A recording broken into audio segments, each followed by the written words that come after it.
भोले जी और माता पार्वती जी के कमल चरणों में गोड़ छूके गोड़ लागतानी हमार प्रणाम स्वीकार होखे। माँ जगदम्बा भवानी के कमल चरणों में गोड़ छूके गोड़ लागतानी हमार प्रणाम स्वीकार होखे। सब देवी देवता के कमल चरणों में गोड़ छूके गोड़ लागतानी हमार प्रणाम स्वीकार होखे।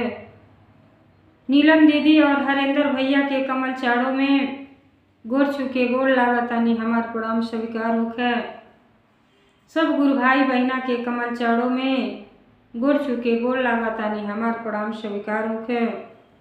तो देखी गुरु भाई बहना, हम भोले जी के बहुते सुंदर, माता पार्वती जी और भोले जी के बहुते सुंदर चर्चा आप लोगों के बीच में लेके आए बानी कथा के माध्यम से कि देखी महाशिवरात्रि के अब आए वाला बा और शिवरात्रि में दीप दान के का महत्व होला।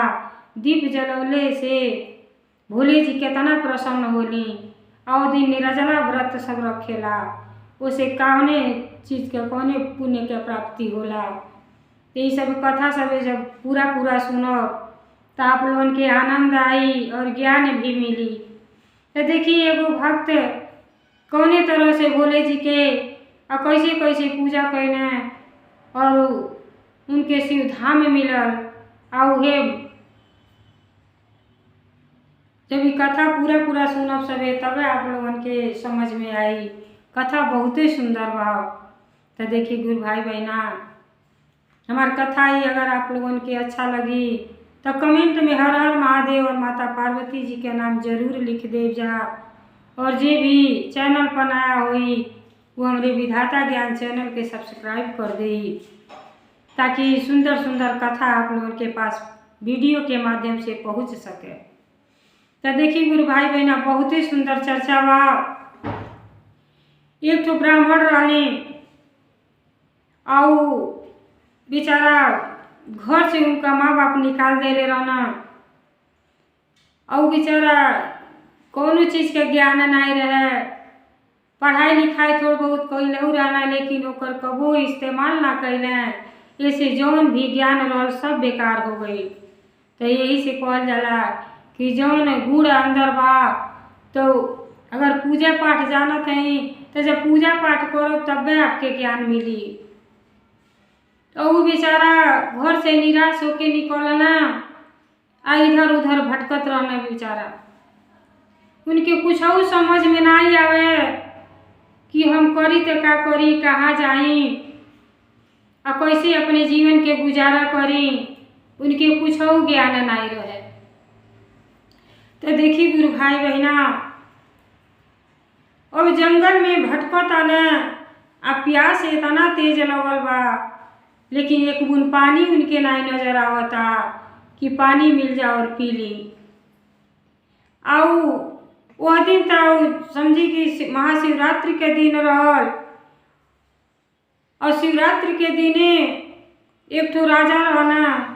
वो राजा भगवान जी के 56 प्रकार के भोग बनवा के अब मंदिर में बिनैया पर दूधे से जल से अभिषेक करें और शाम के भोग भगवान जी के भोग लगावे मंदिर में।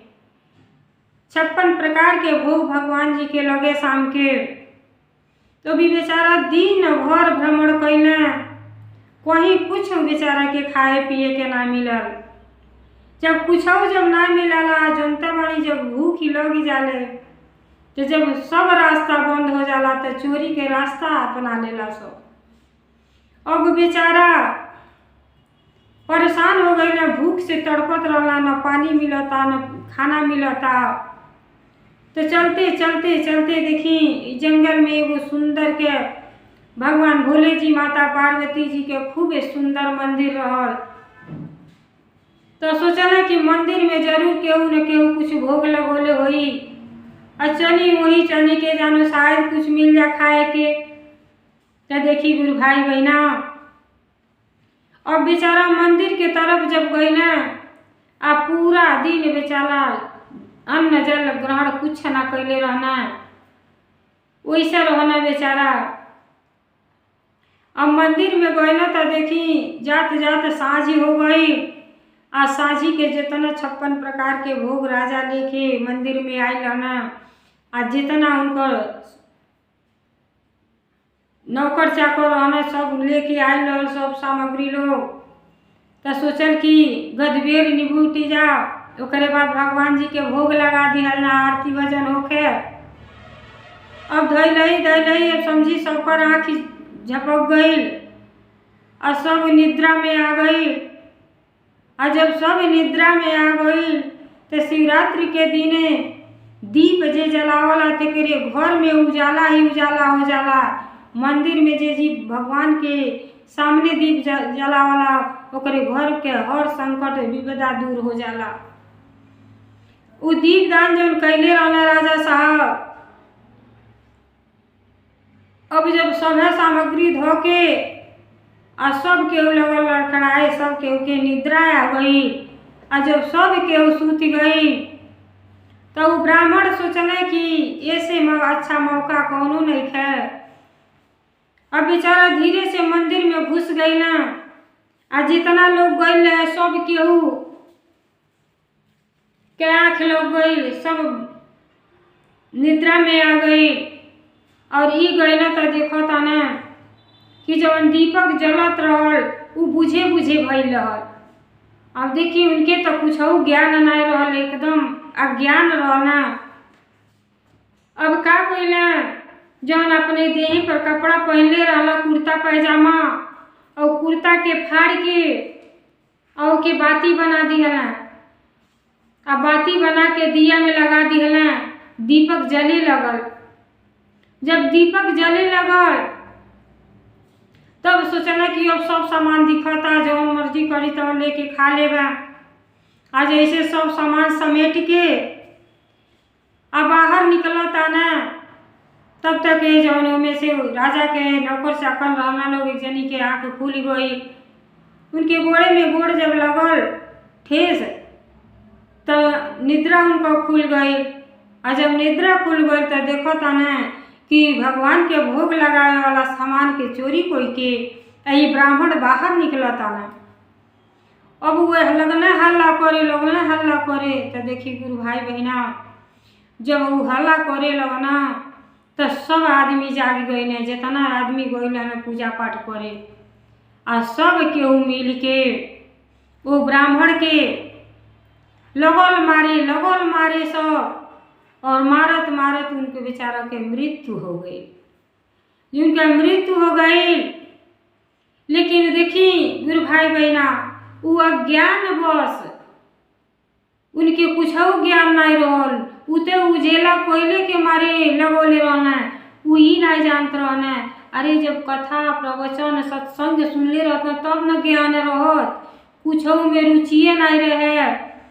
वो ही नहीं जानते रहना कि आज महाशिवरात्रि के पर्व है, तो आज दीपदान जे करेला ओकर बहुते बड़ा फल मिलेला, ओकरे घर के सब विपदा दूर हो जाला, उजाला ही उजाला ओकरे जिंदगी में आ जाला। उनके ही कुछ ज्ञान रहे रहल। और जे वो दिन निराजल व्रत करेला, शिवरात्रि के दिन जे निराजल व्रत करला ओकर सब संकट दूर हो जाला। भोले जी साक्षात होके दर्शन देला।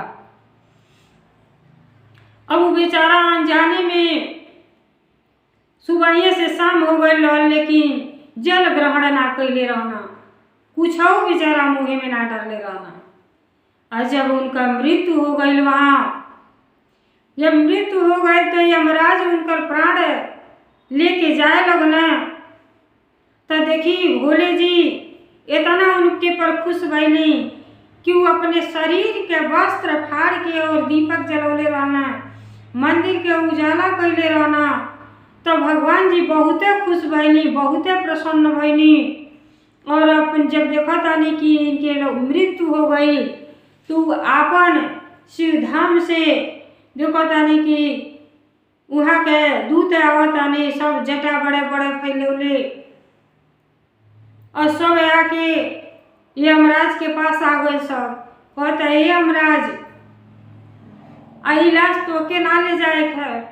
कहला काहे खातिर? अरे ये तो बहुते पापी रहला, मंदिर के चोरी जे करेला ओके कहीं ठेकान ना लगेला, बहुत भारी पाप लगेला। आई तो मंदिर के भगवान जी के भोगवे चुरा के लेके भागत रहल, तो इनके तो नरक में जहई के बा। तब भगवान के दूत कहना कि देखा, अनजाने में ही सही, लेकिन आज तो महाशिवरात्रि के पर्व है। आ महाशिवरात्रि के निर्जला व्रत कैले बाना, सुबह से कुछ अन्न जल ग्रहण ना कैले रहना, और मंदिर में दीपक बुझे वाला रहल और दीपदान ही कैले बाना। दीपक जलौले बाना भोले जी के मंदिर में, उजाला कैले बाना। तो भोले जी अति प्रसन्न बानी से, और ई नरक में ना जाइए, ई शिवलोक में जाइए। अब जौन यमराज रहने बहुते आश्चर्य में पड़ल कि भगवान के लीला भगवाने जानी, त्रिलोकीनाथ के काई उ थक दे सजी जानी रह गए ना लो कि देखा ना, ई चोरी कोई के जात रहना और शिवलोक में जात हमें। यमराज लोग वहाँ से हट गए ना। गुरु भाई बहना, जेकरे पर भोले जी के दया और महिमा हो जाई, वो केहू सोच ना पाई। अब बेचारा जब मर गए ना, तो शिवधाम में गई ना, शिवधाम में गई ना। और जब शिवधाम में गई ना, तो उनके फिर जब दूसरा जन्म भई, देखी 84 लाख जोन के बाद मनुष्य के शरीर मिलेला। लेकिन उनके उतना पुण्य कैले के नाते उ राजा के घरे पैदा भइले, और राजा के घरे जब पैदा भइले, माँ राज धन सब संपदा उनके पास रहल, और बुद्धिमान रहना उ पैदा भइले। लेकिन पीछे के बात के भी ज्ञान उनके रहल कि हम मंदिर में एगो दीपक जलौले रहनी और निर्जला व्रत अनजाने में कैले रहनी, तो हम शिवलोक में गईनी। वो इतना ज्ञानी भइल, इतना ज्ञान भोले जी दे देनी कि जब साल मत पर शिवरात्रि आवे, तो वो पूरे नगर में दीप जलावे। जितना मंदिर है, एको मंदिर खाली ना रहे, सब में दीप दान करें और निर्जला व्रत रखें कि एक दीपक से हमार सब पाप कट गईल और हम शिवधाम में चली अली। तो फिर मनुष्य के शरीर मिलल बा कि इतना दीप दान करी कि संकट हमरे सामने ना आवे। बहुते खुश भइने, और जैसे जैसे सियान भइले वैसे उनके इतना ज्ञान। जब राजगद्दी पर बैठना, तो सबके भक्तिय लाइन के बात बतियावे कि भक्ति भाव करे चाहिए। भगवान जी प्रेम के भूखा आई, प्रेम के भूखा आई। सामान से कोनो मतलब लेना देना ना बा। हम भले राजा बनल बानी, लेकिन ई राजपाट सब बेकार बा। जे भगवान के भक्ति में लीन हो जाई और भगवान के भजन कीर्तन पूजा पाठ करी, ओकर ई जीवन ई शरीर धन्य हो जाई और शिवधाम में जाई, नरक से छुटकारा हो जाई। अरे ई जितना धन दौलत, घोड़ा गाड़ी कोठा अटारी बाल बच्चे जितना बा, सब यही छोड़ के सब चल जाई, आ कुछऊ साथे ना जाई।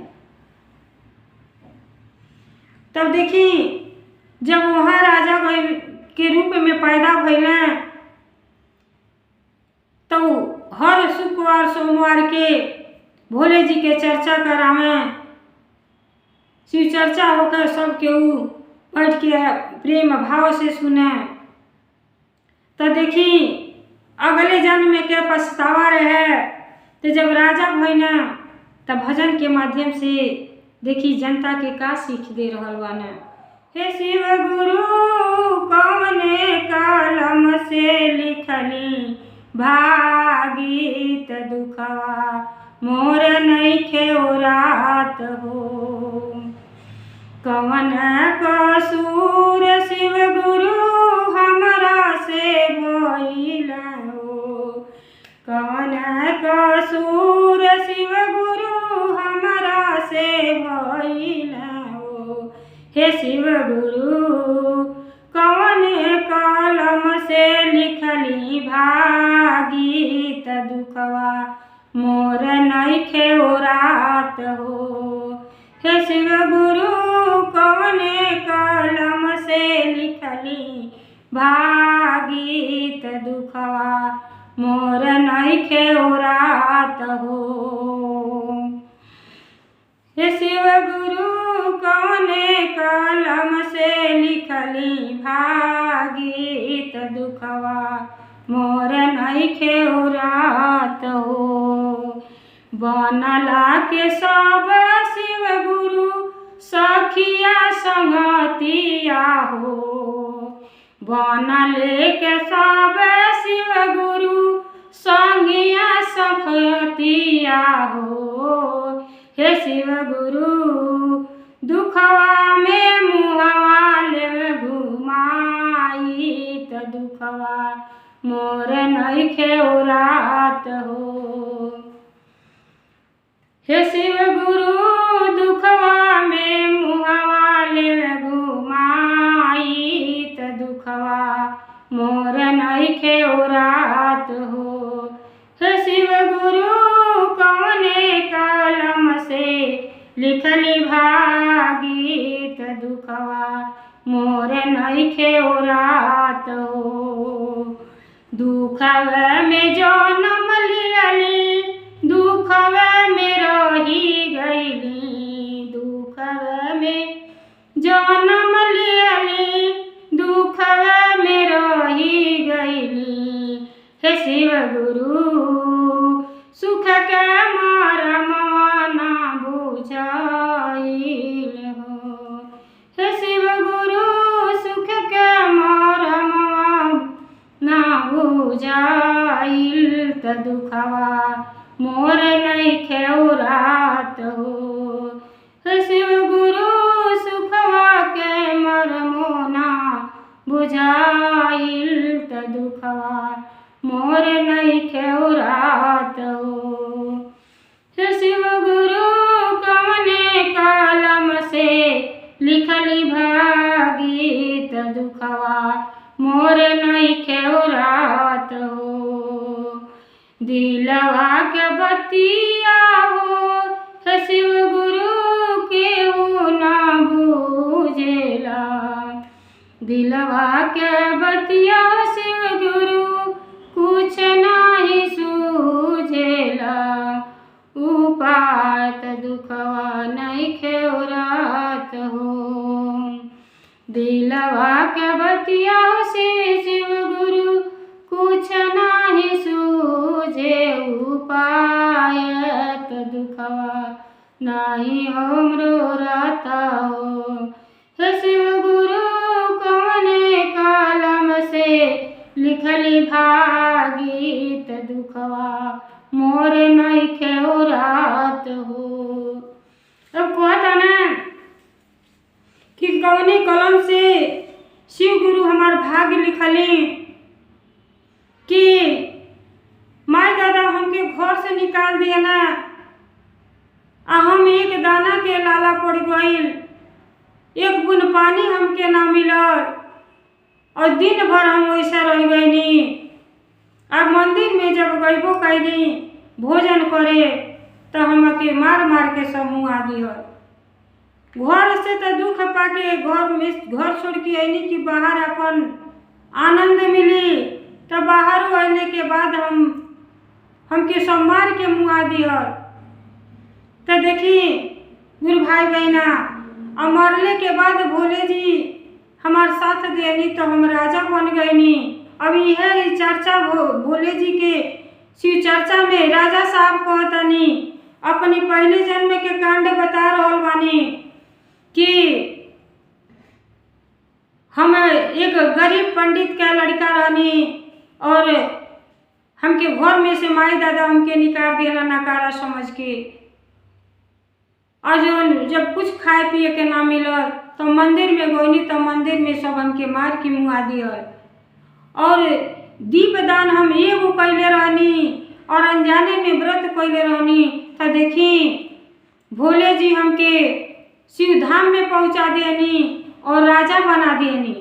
तो यह अपने प्रजा में बैठ के राजा चर्चा कर रहल बानी कि देखी आप जितना इस सब मनुष्य के जन्म पौले बा तो सचेत हो जाए जा और भोले जी और माता पार्वती जी के भक्ति करी सवे।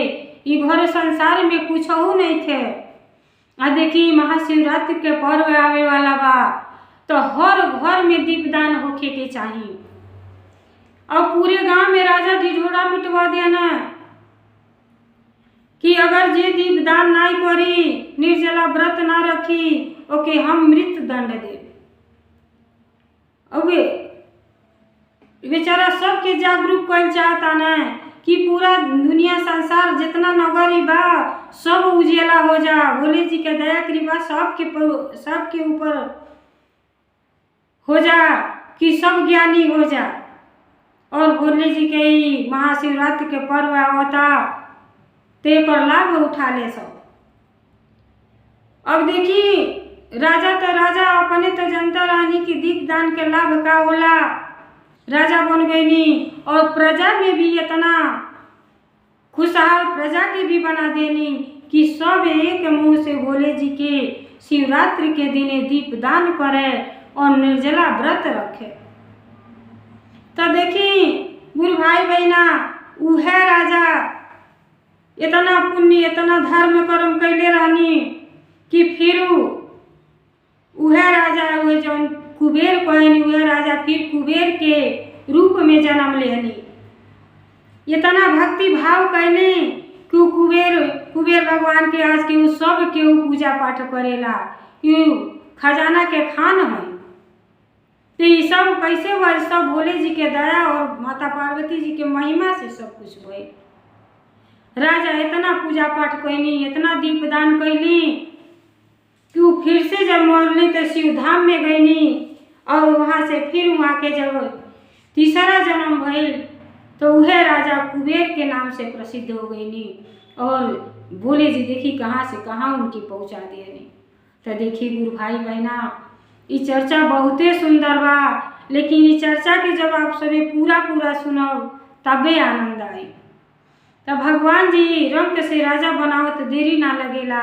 जे भोले जी के शरण में जाला ओकर सारा दुख दूर हो जाला। भगवान जी के धन दौलत रौरे सामग्री से प्रेम नाई बा, खाली आपके से प्रेम बा, आपसे प्रेम बा। जे भगवान में प्रेम लगा ली और ओकर जीवन धन्य हो गई। तो देखिए गुरु भाई बहना कथा बहुते सुंदर बा और आप सभी भी समय निकाल के शिवरात्रि के दिने दीपदान करी, व्रत रखी। आप लोग के ऊपर भी भोले जी के कृपा और दया बनल रही। हर हर महादेव, घर घर महादेव, भोलेनाथ की जय, सच्चे दरबार की जय, 56 कोट देवता की जय। हर हर महादेव।